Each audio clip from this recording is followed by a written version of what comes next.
Bible का खुदा जो इंसानों के दरमियान सुकूनत करने में खुशी महसूस करता है, उसी के नाम में आपकी सलामती हो। कोई सीना और खेमा इज्तिमा बज़ाहिर दो बहुत मुख्तलिफ चीज़ें मालूम होती हैं, लेकिन उलमाए बाइबल के नज़दीक ये दोनों का एक ही मकसद था और इस मकसद में मुताबिकत के सबब से इन दोनों का आपस में बड़ा करीबी ताल्लुक है।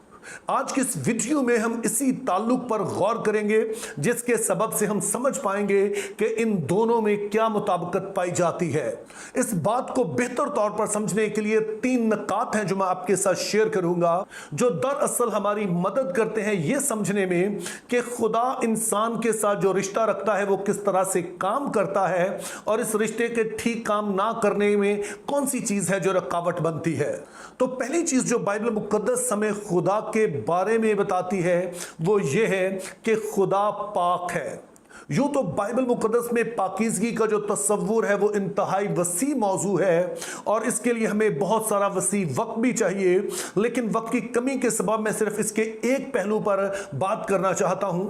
तो जब बाइबल मुकद्दस ये फरमाती है कि खुदा पाक है, तो इससे मुराद ये है कि खुदा में किसी भी तरह का कोई इखलाकी बिगाड़ नहीं पाया जाता है, खुदा में किसी तरह की अखलाकी गिरावट मौजूद नहीं है। वो अपने किरदार में, वो अपने इखलाक में पूरी तरह से कामिल है। यूहन्ना रसूल अपने पहले खत उसके पहले बाब की 5वीं आयत में इसकी तारीफ कुछ यूं करते हैं कि खुदा नूर है और उसमें जरा भी तारीकी नहीं। अब बाइबल मुकद्दस का जो दूसरा असूल है वो ये है कि अगर खुदा पाक है तो फिर वही शख्स खुदा के साथ चल सकता है, खुदा के पास रह सकता है जो कि खुद भी पाक हो, यानी इखलाकी गिरावट से वो मुबर्रा हो। आज के दौर में अगर इस चीज को कोई लफ्ज बेहतर तौर पर बयान कर सकता है तो वो है कंपैटिबिलिटी। हम सारे ही मोबाइल फोन यूज करते हैं और हम जानते हैं कि मोबाइल फोन मुख्तलिफ तरह के होते हैं, उनके अंदर ऑपरेटिंग सिस्टम मुख्तलिफ तरह के होते हैं। उनमें से एक है iOS, यानी कि वो ऑपरेटिंग सिस्टम जो कि आईफोन का अपना है, और फिर दूसरा है जो बहुत कॉमन है और वो है एंड्रॉयड ऑपरेटिंग सिस्टम। अब फर्ज करें कि जो आपके पास मोबाइल है वो एंड्रॉयड ऑपरेटिंग सिस्टम पर चल रहा है। अब आप इसमें सिर्फ वही ऐप इंस्टॉल कर सकते हैं, सिर्फ वही ऐप इसमें काम करेंगे जो कि एंड्रॉयड ऑपरेटिंग सिस्टम से कंपैटिबल है। अब कोई भी ऐसा ऐप जो खास तौर पर iOS के लिए बनाया गया है, आईफोन के लिए बनाया गया है, वो एंड्रॉयड में काम नहीं करेगा। उसका सबब यह है कि जो iOS के ऐप हैं वो एंड्रॉयड के साथ कंपैटिबल ही नहीं है। इसी तरह से अगर किसी ने खुदा के साथ रहना है, खुदा के साथ रिश्ता रखना है जो कि पाक है, तो ये रिश्ता उसी वक्त काम करेगा जब वो शख्स जो उससे रिश्ता रखना चाह रहा है वो इस खुदा के साथ कंपैटिबल हो, उसका किरदार जो है वो खुदा के साथ मुताबिकत रखे।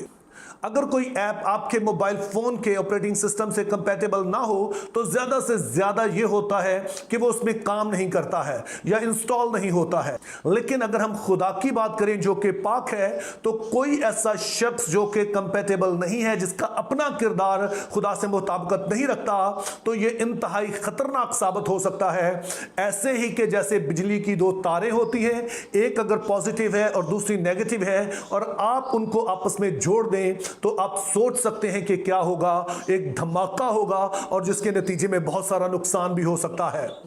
तो यूं हम समझते हैं कि पाक खुदा के साथ रहने के लिए हमारा अपना किरदार भी पाक होना चाहिए ताकि हम कंपैटिबल हों और खतरे से बचे रहें। इसके साथ ही बाइबल एक तीसरी हकीकत भी हमें बताती है, और वो ये है कि जब आदम ने गुनाह किया तो ये दरअसल खुदा के खिलाफ बगावत थी। खुदा की नाफरमानी जो उसने की ये उसकी जात का हिस्सा बन गई, और उसके बाद जब उससे बच्चे पैदा हुए तो ये वाली सरिश्त दरअसल उन बच्चों में ट्रांसफर हुई और वही तमाम नस्लें इंसानी में पाई जाती है। तो अखलाकी तौर पर अब वो गिरावट का शिकार है और अब वो कंपैटिबल नहीं है कि वो खुदा के साथ रह सके। लेकिन इसके साथ एक और हकीकत जो बाइबल मुकद्दस बताती है वो ये है कि बाइबल के खुदा ने इंसान को जब खलक किया तो इस इरादे के साथ कि इंसान खुदा के साथ रफाकत रख सके। اس لیے جب انسان گراوٹ کا شکار ہو گیا اور اس کے اندر یہ اہلیت نہیں رہی کہ وہ خدا کے ساتھ جو ہے وہ تعلق رکھ سکے، تب بھی خدا اپنے اس ارادے سے کبھی بھی دستبردار نہیں ہوا کہ انسان اس کے ساتھ رشتہ رکھ سکے۔ اگرچہ خدا نے آدم کو باغ عدن سے نکال دیا، لیکن پھر خدا نے ایک پورا نظام شروع کیا تاکہ کسی طرح سے انسان واپس اس کی حضوری میں آ سکے۔ اور پھر بحالی کے اس منصوبے کا آغاز ہم دیکھتے ہیں کہ ابراہیم سے ہوتا ہے، اور ابراہیم کے بارے میں پڑھتے ہیں کہ خدا اس سے وعدہ کرتا ہے میں تجھے مودع نسل دوں گا۔ یہ مودع نسل مصر میں جاتی ہے، اور جب خدا بنی اسرائیل کو ملک مصر سے نکال لاتا ہے، کوئی سینہ تک لاتا ہے، تو وہاں پر ان سے پوچھتا ہے کہ کیا تم میرے لوگ بننا چاہتے ہو؟ کیا تم ایسے لوگ بننا چاہتے ہو جو کہ میری حضوری کے لوگ کہلاؤ، جو کہ میری حضور میں رہ سکو؟ اور جب لوگ یک زبان ہو کر اس بات کا اقرار کرتے ہیں کہ ہاں خداوند ہم تیرے لوگ بننا چاہتے ہیں، ہم چاہتے ہیں کہ تو ہمارا خدا اور بادشاہ ہو، اور ہم تیرے حضور میں رہنا چاہتے ہیں، تو خدا کہتا ہے کہ ٹھیک ہے، میں اپنا جلال تمہیں دکھانا چاہتا ہوں، میں براہ راست تم سے ہم کلام ہونا چاہتا ہوں، لیکن اس کے لیے چند ہدایات ہیں جس پر تم نے عمل کرنا ہے۔ پہلے نمبر پر تو تم نے اپنے آپ کو جسمانی طور پر پاک کرنا ہے، اور پھر جب میں نے پہاڑ پر اترنا ہے تو تم نے پہاڑ سے تھوڑا دور ہو کے کھڑے ہونا ہے، اور جب میں اتروں تو کسی نے اس پہاڑ کو چھونا نہیں ہے، چونکہ اگر کوئی اسے چھوئے گا تو وہ شخص جو ہے وہ مر جائے گا۔ اور پھر ہم دیکھتے ہیں کہ خدا اپنے جلال کے ساتھ، اپنی قدرت اور زور اور شور کے ساتھ خدا جو ہے وہ پہاڑ پر اترتا ہے۔ اب اس منظر کو ذرا سامنے لائیے کہ خدا جو پہاڑ پر اترا ہے وہ کوہ سینا کی چوٹی پر اترا ہے، اور لوگ جو ہیں وہ کوہ سینا کے بالکل نیچے کھڑے ہیں، لیکن پھر بھی وہ پہاڑ سے دور ہو کر کھڑے ہیں۔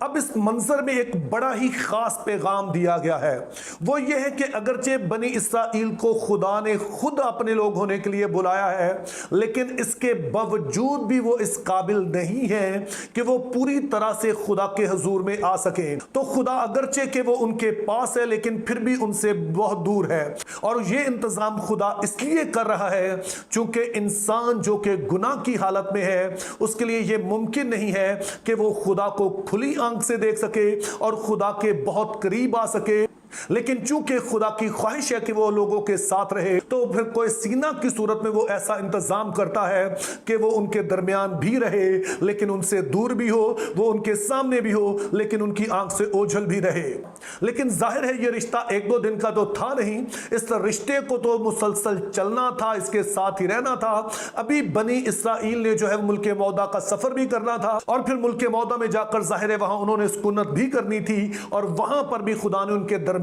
ہی رہنا تھا۔ اور ظاہر ہے کہ کوئی سینہ جو ہے وہ ہر جگہ تو ساتھ نہیں جا سکتا ہے، تو اس لیے خدا کوئی سینہ کے متبادل کے طور پر خیمہ اجتماع دیتا ہے۔ تو یوں خیمہ اجتماع بعد میں وہی کردار ادا کرتا ہے جو کہ پہلے کوئی سینہ نے ادا کیا تھا، کہ خدا بنی اسرائیل کے درمیان بھی ہو لیکن ان سے دور بھی رہے، وہ ان کی آنکھوں کے سامنے ہو لیکن ان کی آنکھوں سے اوجھل بھی رہے۔ Think biblically, live purposefully, have a very good day.